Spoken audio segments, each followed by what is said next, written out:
Salut tout le monde, je suis hyper heureuse de vous retrouver aujourd'hui pour une nouvelle vidéo. Alors comme vous avez pu le voir dans le titre, c'est un peu particulier, c'est-à-dire que c'est pas vraiment un truc sur la K-pop, mais je pense que c'était important de le faire. Du coup, j'ai voulu tenter et voilà, on va voir ce que ça donne.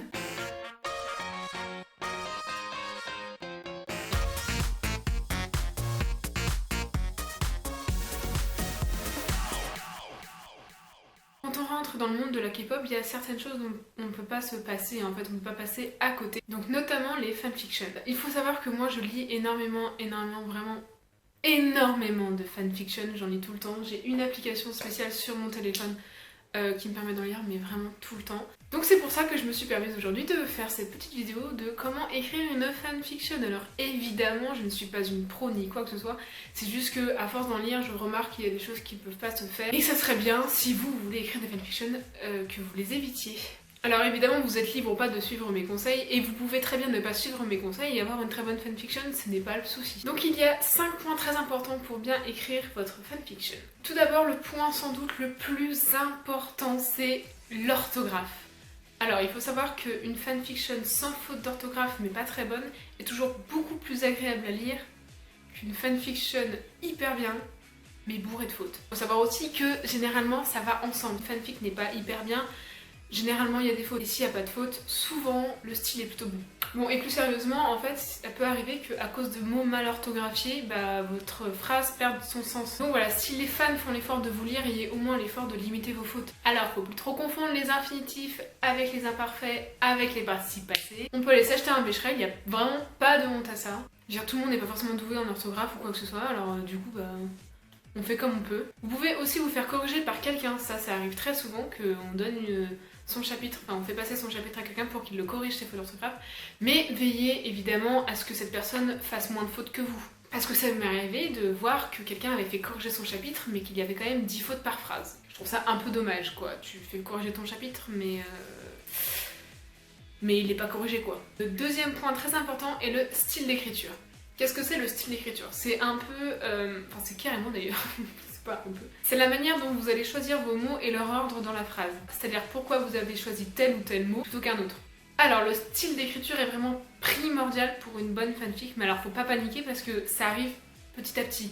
Je veux dire, il y en a qui ont un style d'écriture dès le début, un bon style d'écriture, qui écrivent très bien dès le départ, et puis il y en a ça met plus de temps, faut s'entraîner en fait. Donc il n'y a pas de secret, en fait, faut le travailler. Et plus votre style d'écriture sera bon, plus votre lecteur sera plongé dans votre fic et aura du mal à s'en détacher. Alors quelques conseils pour avoir un bon style d'écriture, il faut varier les verbes, les adverbes, les adjectifs, ne pas toujours écrire dit-il à la fin de vos dialogues, bien développer les pensées de vos personnages, leurs émotions, bien décrire ce qui se passe autour, comment ils ressentent les choses. Plus votre récit sera précis, plus le lecteur sera plongé dans l'histoire et attaché au personnage. Mais le plus important, il faut que vous preniez votre temps. Dans certaines fics, les actions s'enchaînent très rapidement et sans lien entre elles. Il ne faut pas accélérer les choses, les choses vont à un rythme correct et il faut qu'il y ait un lien entre les actions, sinon c'est pas du tout cohérent. Donc n'hésitez pas à travailler votre style d'écriture et vous verrez que vos fictions deviendront meilleures. Le troisième point super important, c'est l'originalité. Il existe tellement de langues différentes, de fandoms différents et de gens qui écrivent que souvent les mêmes idées de fiction reviennent. Vous pouvez trouver la même fiction en 3 langues différentes et pour 3 fandoms différents, et exactement la même. Du coup, le problème, c'est que votre fiction va devoir se démarquer de toutes les autres. Alors déjà, il y a 5 idées de fiction qu'il faut pas trop tenter. Le premier, c'est les fictions prof-élève. Alors je sais pas trop ce que vous avez avec vos profs, mais je pense qu'il y a un souci à se faire les gars là quand même. Alors là, le scénario se déroule toujours de la même manière. C'est souvent un nouveau prof qui débarque, qui est méga ultra sexy et tout, et du coup il y a l'élève qui le voit, qui est en mode oh mon dieu, il est trop méga super sexy, génial. Le problème étant que c'est interdit d'avoir des relations prof-élève, du coup ils essaient de résister mais ils n'y arrivent pas, du coup ils se cachent, mais du coup il y a quelqu'un qui les découvre et du coup c'est le bordel absolu, mais comme ils s'aiment et que c'est merveilleux, du coup ils finissent ensemble à la fin. C'est le résumé, la ligne rouge des fictions prof-élèves. Ça se passe à peu près toujours comme ça. La deuxième, c'est les fictions bad boy. Alors généralement, le bad boy, c'est un mec. Ça peut arriver que ce soit une fille.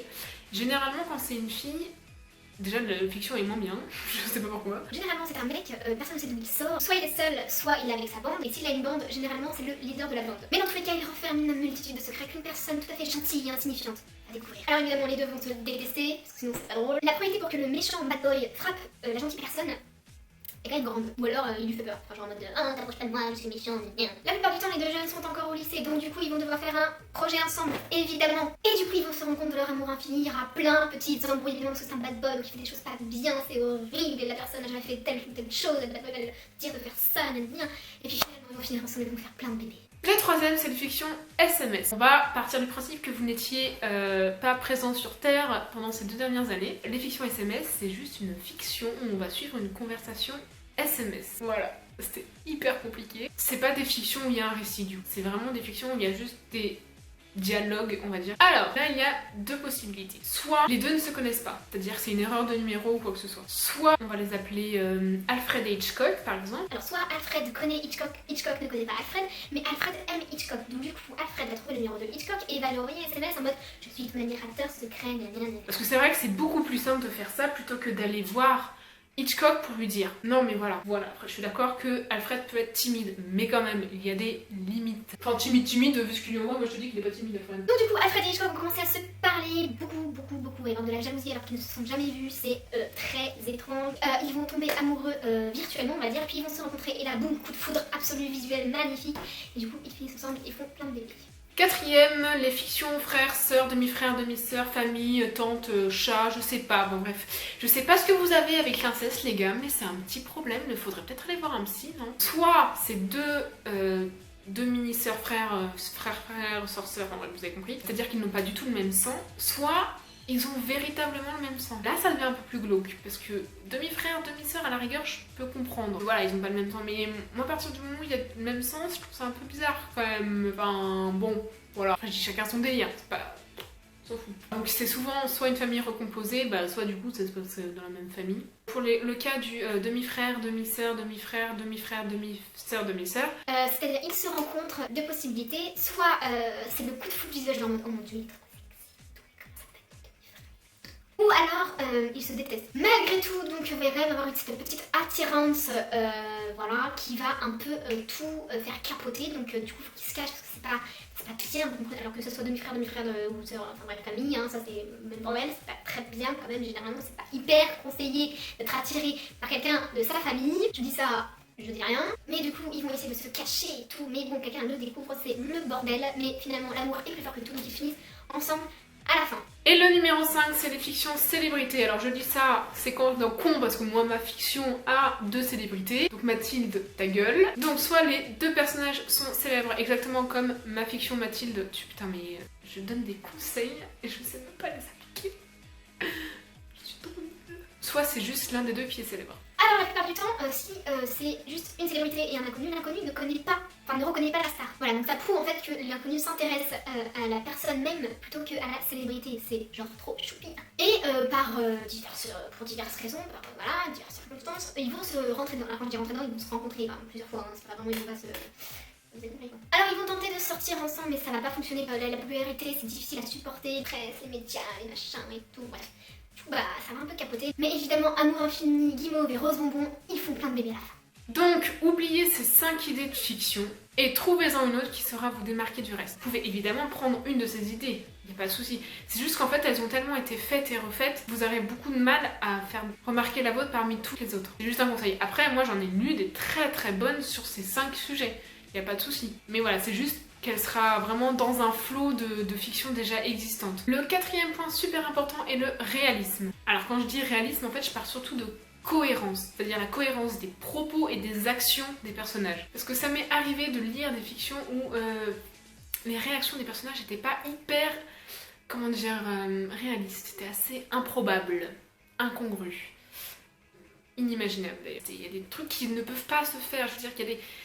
Dans la logique humaine, ce n'est pas possible. Alors j'ai 2 exemples en tête. Donc imaginez, vous appelez Germaine, votre fille Wallace, oui votre fille s'appelle Wallace, on s'en fout, est enceinte de gros mythes. C'est très chelou comme nom quand même, j'aurais pu choisir autre chose. Et les 2 se détestent. Donc imaginez, voilà, Germaine part 3 mois avec la mère de gros mythe, qu'elle a rencontrée il y a à peine 1 semaine, et du coup elle laisse Wallace et gros mythe ensemble dans la maison pour 3 mois tout seuls, sachant que ils se détestent quoi. Et que Wallace est quand même enceinte. Je veux dire, dans ce cas-là, ton instinct de mère, quand même, te dit que si ta fille est enceinte, tu vas rester avec elle. Exemple numéro 2. Imaginez que Tom Tom, c'est une superstar. Il fait un fansign et il rencontre une fille qui s'appelle Nana. Et du coup, Tom Tom et Nana se rencontrent et c'est totalement le coup de foudre. Et Nana du coup est partie, est rentrée chez elle. Et Tom Tom à un moment donné dans la soirée, tellement fou amoureux de Nana que du coup il a ressenti au plus profond de lui qu'elle était en danger quelque part dans la ville d'une superficie de 15 000 km². Du coup il a décidé d'aller la chercher en voiture. Et une fois qu'il l'a trouvée, et bah il a décidé que Nana ferait partie de son groupe parce qu'elle chantait bien. Vous voyez, ce genre de choses n'arrive pas. Je dirais un fan sign. Ok, peut-être que, imaginons, Tom Tom tombe amoureux de Nana, c'est possible. Mais Tom Tom ne peut pas se ressentir que Nana est en danger, il ne peut pas parcourir 15 000 km². Je veux dire, le mec, la meuf peut être n'importe où, dans la ville, je peux pas la retrouver tout seul. Je veux dire qu'il a même pas appelé les flics, le gars, hein. Je vous le dis tout de suite, il a pas appelé les flics, non, il l'a fait tout seul, il l'a retrouvé tout seul. Mais mec, arrête de faire ça, fais super-héros là, c'est pas possible. Va dans le FBI, hein, tu seras engagé tout de suite. Donc voilà, pour vous dire en fait, ces deux exemples, en fait, je les ai vraiment lus. Je les ai vraiment, enfin, c'est vraiment quelque chose que j'ai lu, je n'ai pas inventé ça. C'est vraiment des trucs, voilà, des gens ont écrit ça. Bref, tout ça pour vous dire qu'en fait, même si vos personnages peuvent être complètement tarés, débiles, ce que vous voulez, que parfois ils peuvent avoir des réactions un peu excessives, il faut quand même que ça soit un minimum réaliste et cohérent. C'est-à-dire essayez de vous mettre dans la peau de vos personnages pour savoir comment est-ce que vous réagiriez ou comment est-ce que l'un de vos amis réagirait à sa place. Ah oui, et j'oubliais aussi, il faut éviter les clichés. C'est quand même bien d'éviter les clichés. Et dans clichés, je compte le mec qui se fait frapper au lycée, le mec qui est accro au sexe, drogue, alcool et qui est tatoué de partout, le mec complètement coincé parce qu'il est catho, le mec qui pète plus haut que son cul parce qu'il est très riche, le mec malade ou dépressif qui ne croit plus en l'amour. Évidemment, ce genre de personne existe dans la vraie vie, j'en connais. Il faut pas trop en abuser non plus. Vous pouvez faire une super histoire avec un de ces personnages, mais il faut pas rentrer dans le cliché du personnage, parce que sinon, il n'y a pas de saveur et on connaît déjà la fin, on sait ce qui va se passer. Ce qui est bien, moi ce que j'aime bien dans les fictions, c'est découvrir un personnage, découvrir sa personnalité, comment il réfléchit, pourquoi il fait telle chose, qu'est-ce qui lui est arrivé avant.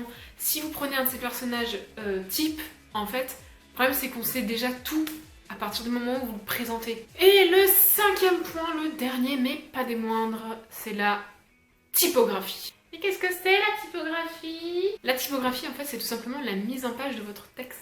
Oui, mais c'est bon, on n'a pas besoin, on écrit déjà, pas besoin de faire des paragraphes. Alors détrompez-vous tout de suite, si, c'est hyper important. Si vos textes sont aérés par des paragraphes, des sauts à la ligne, ça rend votre texte beaucoup plus lisible que si c'était juste un bloc. Parce que moi parfois je me perds, hein. Si c'est juste un bloc, au bout d'un moment mes yeux ils disent bonjour. Hein. Une très bonne imitation des yeux qui disent bonjour je trouve. Donc en fait c'est tout simple, c'est juste vous faites des paragraphes, vous sautez à la ligne, vous mettez un tiret pour les dialogues, vous ressautez à la ligne, vous refaites des paragraphes, vous aérez en fait votre texte, vous mettez des guillemets ou juste des tirets pour les dialogues, ce que vous voulez, mais il faut juste pas que ça ressemble juste à un bloc de mots. Bloc. Et la dernière chose, c'est il faut absolument arrêter les apartés au lecteur. Alors les apartés au lecteur, c'est quand, entre parenthèses, il va y avoir un note de l'auteur qui va dire quelque chose pour le lecteur, mais qui n'a rien à voir avec l'histoire. La plupart du temps, en plus, c'est pas drôle, ça sert à rien. Je veux dire, c'est soit MDR, j'ai dit la même chose à ma pote la dernière fois, je veux dire, on s'en fout, ça n'apporte rien à l'histoire. Ou alors c'est MDR, je sais pas comment ça s'écrit. Alors, déjà, va chercher un dictionnaire, peut-être que tu sauras. Et moi, je trouve ça insupportable parce que du coup, t'es plus dans l'histoire. Parfois, ça m'intéresse de savoir ce que fait l'auteur ou quoi que ce soit. Mais du coup, moi, je préfère que ça soit avant ou après le chapitre, mais pas pendant que je lis. Alors évidemment parfois ça peut être utile, ça peut être intéressant, ça peut être une information pour mieux comprendre l'histoire ou quoi que ce soit. Ça, je suis d'accord, ça peut être utile. Mais ailleurs, non. Juste pour finir, il faut que je vous parle du titre et du résumé de votre fic. Alors le titre doit être accrocheur, évidemment, parce que c'est quand même la première chose que le lecteur va voir de votre fic. C'est à vous de choisir les bons mots et pour que votre titre soit un petit tape à l'œil pour votre lecteur. Alors, votre résumé, lui, doit être simple, court et précis. Faut pas trop dire, faut garder une part de mystère parce que sinon, autant ne rien écrire, hein, j'ai envie de dire. Il faut aller à l'essentiel sans rien dévoiler de trop important. Certains mettent juste une phrase, alors ça c'est key to do. Donc voilà, c'était les 5 points hyper importants pour bien écrire votre fanfiction. J'espère que ça vous a plu et que ça vous a aidé. Évidemment, ces 5 conseils peuvent s'appliquer pour n'importe quelle fiction, de n'importe quel fandom, c'est pas juste applicable à la K-pop. N'hésitez pas à me donner du coup les liens de vos fanfics, j'irai peut-être jeter un coup d'œil. Juste avant de partir, j'aimerais vous parler d'une fic absolument trop méga géniale. C'est genre la meilleure fic du monde. Alors c'est pas du tout de la K-pop, hein, donc voilà. En fait c'est une fic, en fait elle reprend justement tous les points de là j'ai cité et elle les met à sa sauce et pour faire justement une parodie d'une mauvaise fanfic. Mais c'est juste à mourir de rire. Donc ça s'appelle Désespoir chronique de Maribus 2000. C'est hyper drôle, elle écrit vachement bien. En fait c'est vraiment...